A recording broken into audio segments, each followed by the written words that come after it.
मुख्यमंत्री शिवराज सिंह चौहान ने अपने अस्पताल का निरीक्षण करते हुए सीएम ने कहा कि एमआरआई और सीटी स्कैन मशीनें जल्द उपलब्ध कराई जाएगी।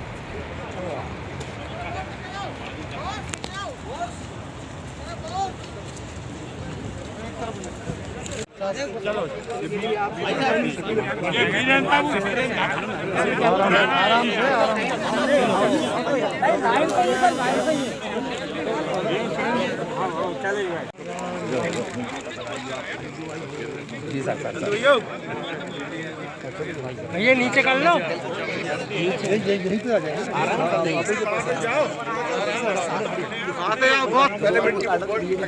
भाई जब बैठ जाओ खड़े हो, रास्ता मत रोको, बैठ जा, बैठो ना, हाथ अलग करो यार।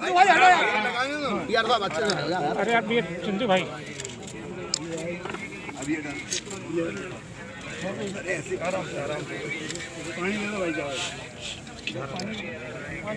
भैया रोज पानी दे आइए तो आगे बढ़े। भाई हाथ नीचे, हाथ नीचे, अरे हाथ नीचे करो यार भैया, आगे सर हाथ नीचे नहीं करो।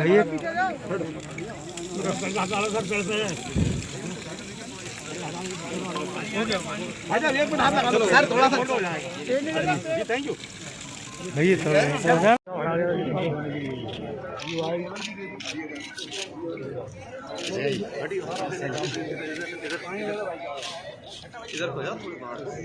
चंदू भैया रोज भाई साहब, एक मिनट भाई साहब, और आगे दो यार।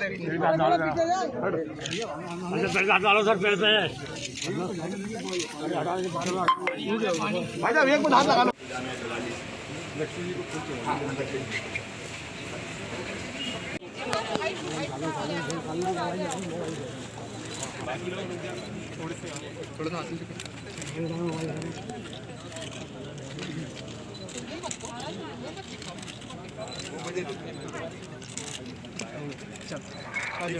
ठीक है भाई साहब, हो गया जी, हो गया। भाई पीछे हो जा, पीछे क्या है। हमारे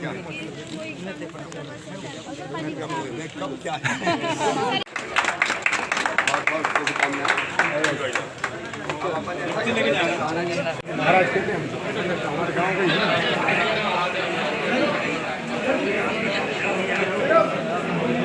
चैलेंज होता है कि साफ सफाई कैसे करें, एसी मेंटेन कैसे करें, लिफ्ट मेंटेन कैसे करें, गार्डन कौन देखेगा, अभी कौन सर अभी वर्तमान में आउटसोर्स के साथ में काम किया हुआ सर, लेकिन उसकी सुविधाएं इतनी व्यापक रूप से नहीं है।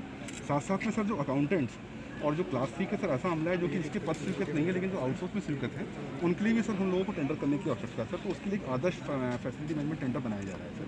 उसको सर हम जो आप अध्यक्षता में जो मीटिंग कर रहे हैं सर, उसमें सर मैं और इसकी रूपरेखा दूंगा। मुझे लगता है सर लगभग 2 महीने में सर ये टेंडर भी पूर्ण हो जाना चाहिए। ये भोपाल में बैठक करूँगा एक मेडिकल कॉलेज की। जी सर, भोपाल में भी बाकी लोग भी बुला लेंगे हम सर। ठीक है। और बाकी सर सीट वृद्धि के मुद्दे हैं सर, लेकिन पहले सर हम डॉक्टर की डिफरेंस पूरी इसकी सर मैं अलग से फिर चर्चा करूँगा आपसे। ठीक है।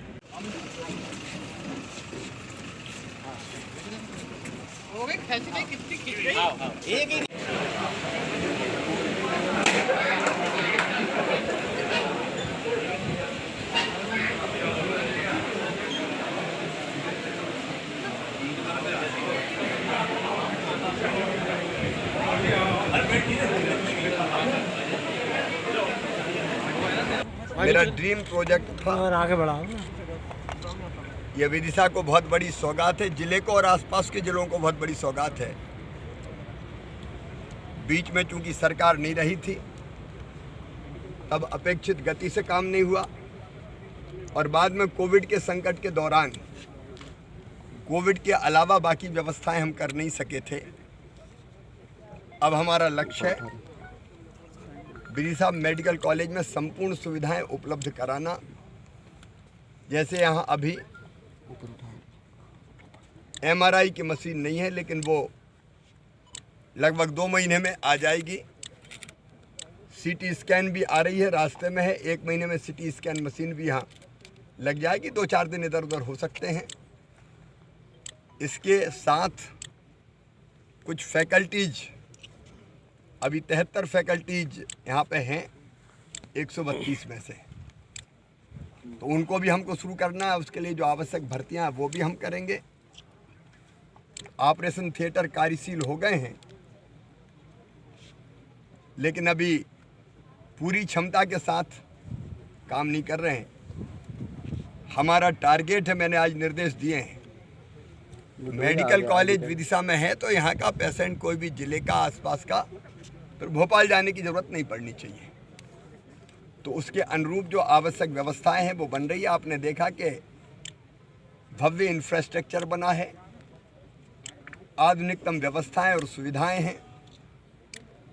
उनमें कुछ चीज़ों को और जोड़ के इसको हम ऐसा मेडिकल कॉलेज का रूप अब दे रहे हैं कि जिससे इलाज की सारी सुविधाएं, चाहे वो ऑपरेशंस की हों या बाकी प्रकार के इलाज की, यहीं पर उपलब्ध कराएं। आज मैंने इसका निरीक्षण किया है, कुछ निर्देश दिए हैं और जो आवश्यकता है उनकी पूर्ति की दिशा में कदम उठाएं। मध्य प्रदेश उपचुनाव को लेकर क्या कहेंगे सर? कल से बहुत कह चुके, अब क्या कहना है। मेरा ड्रीम प्रोजेक्ट था, यह विदिशा को बहुत बड़ी सौगात है, जिले को और आसपास के जिलों को बहुत बड़ी सौगात है। बीच में चूंकि सरकार नहीं रही थी तब अपेक्षित गति से काम नहीं हुआ और बाद में कोविड के संकट के दौरान कोविड के अलावा बाकी व्यवस्थाएं हम कर नहीं सके थे। अब हमारा लक्ष्य है विदिशा मेडिकल कॉलेज में संपूर्ण सुविधाएं उपलब्ध कराना। जैसे यहाँ अभी MRI की मशीन नहीं है, लेकिन वो लगभग 2 महीने में आ जाएगी। CT स्कैन भी आ रही है, रास्ते में है। 1 महीने में CT स्कैन मशीन भी यहाँ लग जाएगी। 2-4 दिन इधर उधर हो सकते हैं। इसके साथ कुछ फैकल्टीज, अभी 73 फैकल्टीज यहाँ पे हैं 132 में से, तो उनको भी हमको शुरू करना है। उसके लिए जो आवश्यक भर्तियाँ हैं वो भी हम करेंगे। ऑपरेशन थिएटर कार्यशील हो गए हैं, लेकिन अभी पूरी क्षमता के साथ काम नहीं कर रहे हैं। हमारा टारगेट है, मैंने आज निर्देश दिए हैं, मेडिकल कॉलेज विदिशा में है तो यहाँ का पेशेंट कोई भी जिले का आसपास का फिर भोपाल जाने की ज़रूरत नहीं पड़नी चाहिए।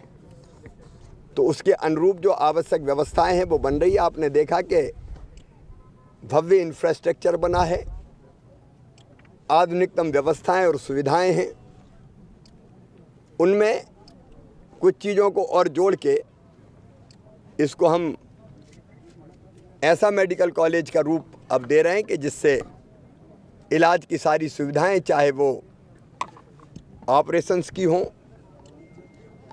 या बाकी प्रकार के इलाज की हो, यहीं पर उपलब्ध कराएं। आज मैंने इसका निरीक्षण किया है, कुछ निर्देश दिए हैं और जो आवश्यकता है उनकी पूर्ति की दिशा में कदम उठाएंगे। मध्य प्रदेश उपचुनाव को लेकर क्या कहेंगे सर?